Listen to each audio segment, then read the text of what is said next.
রাষ্ট্রের স্বার্থে ছাড় দিয়ে সব রাজনৈতিক দলের মতৈক্যে পৌঁছানো জরুরি বলে জানিয়েছেন ঐক্যমত্য কমিশনের সহ সভাপতি ডক্টর আলী রিয়াজ।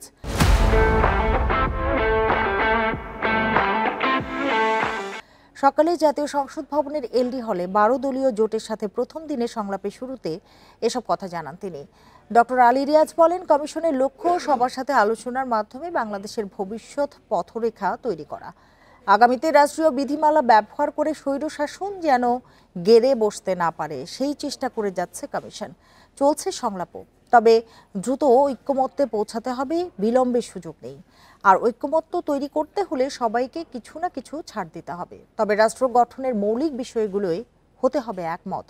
শুধু কমিশনের সাথেই নয়, ঐক্যমত্যে পৌঁছাতে রাজনৈতিক দলগুলোকে নিজেদের মধ্যেও আলোচনা করার আহ্বান জানান ডক্টর আলী রিয়াজ।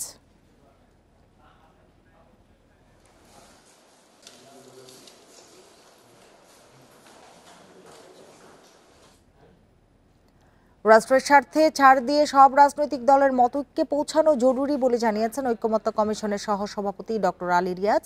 সকালে জাতীয় সংসদ ভবনের এলডি হলে 12 দলীয় জোটের সাথে প্রথম দিনের সংলাপের শুরুতে এসব কথা জানান তিনি। আরও জানাতে যোগ দিয়েছেন সহকর্মী মাহমুদুল হাসান। মাহমুদুল হাসান, অনেক রাজনৈতিক দলের সাথে বৈঠক হয়েছে, সংলাপ হচ্ছে, কবে নাগাদ সুপারিশগুলো চূড়ান্ত হতে পারে বলে জানা গেল?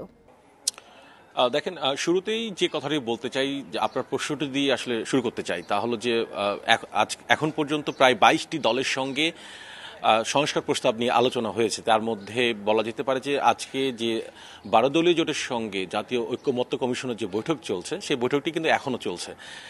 তার আগে যে সূচনা বক্তব্য, সেই সূচনা বক্তব্যে ডক্টর আলী রিয়াজ যেটি বলেছেন যে আগামী 15 দিনের মধ্যে যে প্রথম দফার যে বৈঠক বা প্রথম দফার যে সংস্কার প্রস্তাব নিয়ে যে আলোচনা, সেটি শেষ করতে পারবে, এরপরে আবারও আলোচনা হবে বলে তিনি জানিয়েছেন। এবং এখন পর্যন্ত যে বৈঠক, সেই বৈঠকটি চলছে। 10:15টার সময়ই এই বৈঠকটি শুরু হয়।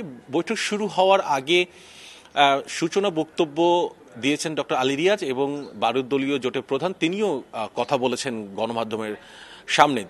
ডক্টর আলী রিয়াজ যেটি বলতে চেয়েছেন যে আর যেন রাষ্ট্র ফ্যাসিবাদী কায়েম না করতে পারে বা ফ্যাসিবাদী রাষ্ট্র যেন না হতে পারে, সেজন্য রাজনৈতিক দলগুলোর মধ্যে নিজেদের মধ্যেই যেন আলোচনা করে, নিজেদের মধ্যে যেন একমত হয় মৌলিক কিছু বিষয়ে, এবং একই সঙ্গে রাষ্ট্র যেন গণতান্ত্রিক হতে পারে, সেই জন্য তারা আসলে রাজনৈতিক দলগুলোর সঙ্গে সংস্কার প্রস্তাব নিয়ে আলোচনা করছে।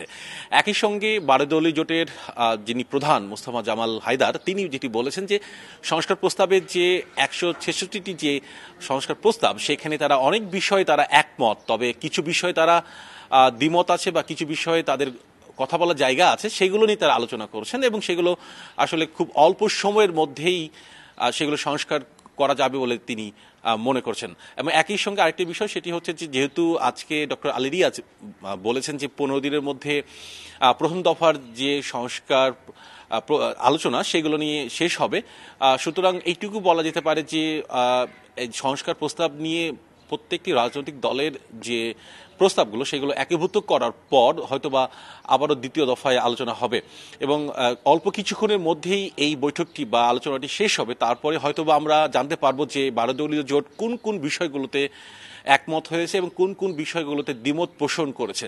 এরপরেই হয়তো আমরা জানিয়ে দিতে পারবো যে এই বিষয়গুলো। একই সঙ্গে যে কথাটি বলে শেষ করতে চাই, তা হলো যে এখন সামনে আসলে ভোট আগে, জাতীয় নির্বাচন আগে হবে না সংস্কারগুলো আগে হবে, এগুলো নিয়ে বিভিন্ন রাজনৈতিক দল বিভিন্নভাবেই তারা প্রস্তাব দিচ্ছে। তবে এইটুকু বলা যেতে পারে যে বেশিরভাগই আসলে চাচ্ছে বা রাজনৈতিক দলগুলো চাচ্ছে ন্যূনতম মৌলিক সংস্কার হয়ে যেন জাতীয় নির্বাচন হয়। এই ছিল আমার কাছে সর্বশেষ। মাহমুদুল হাসান, আপনাকে অনেক ধন্যবাদ।